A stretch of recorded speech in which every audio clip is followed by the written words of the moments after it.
Good morning, children. Welcome to our class. I hope you all must be doing well.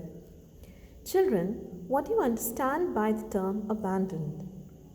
Yes, it means deserted or to leave a place without intending to return. So, have you ever been or seen an abandoned building? What was it like? And why do people abandon houses? A property can only be abandoned if either of these two happens. First, an act by the owner that clearly shows that he or she has given up the rights to the property.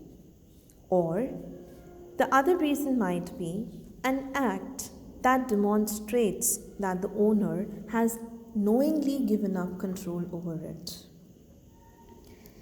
So, children, today we are going to read a beautiful poem written by a well known poet, Ted Kooser. Ted Kooser is an American poet born on 25th April 1939. He began writing poetry while still a teenager. During the 35 years he worked in an insurance company, Kooser was so passionate to write poems that each morning before he went to the office, he used to write poems. He is the author of 12 collections of poetry. His poetry displays his preoccupation with the past. His subjects are chosen from the everyday world, and he expresses himself in simple language drawn from common speech.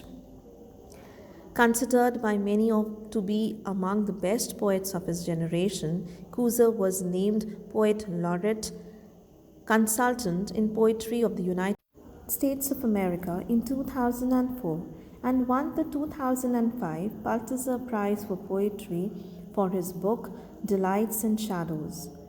Retired now, he travels to conduct workshops and poetry readings. He started a free weekly newspaper column, American Life in Poetry, which is published in over 150 newspapers online and introduces the works of contemporary American poets.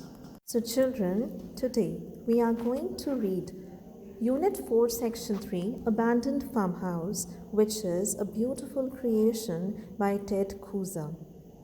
Children, this is a short poem of 3 stanzas, 8 lines each.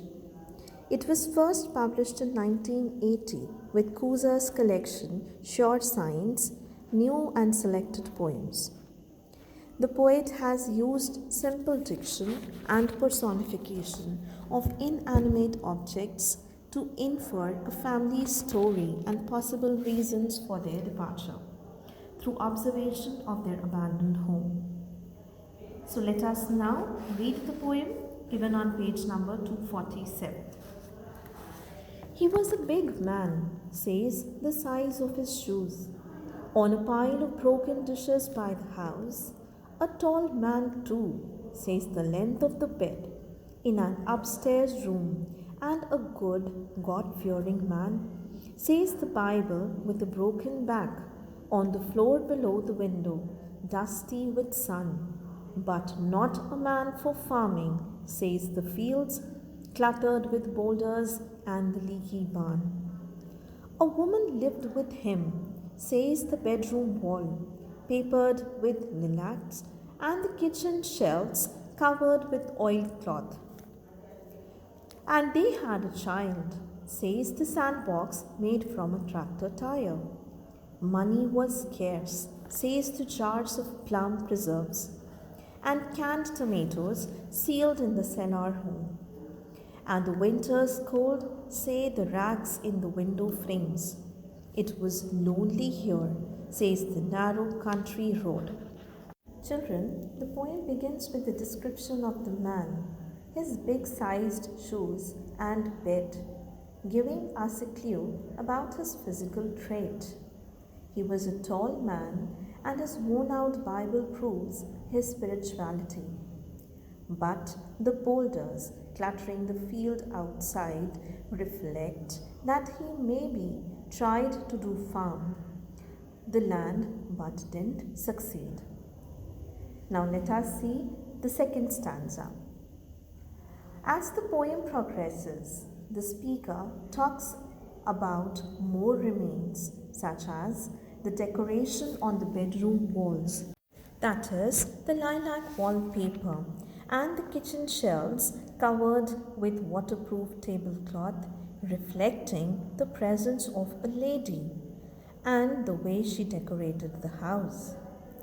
The sandbox and toys suggest that they had a child too.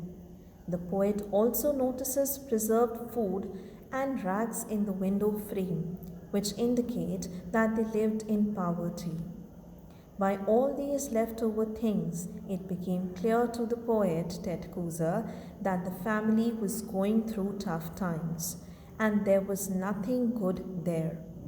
It was a lonely and silent house.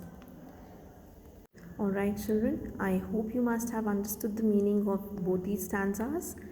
I would be taking up the last stanza with a summarization of the poem in my next class. So, till then, children, take care of yourself. Thank you.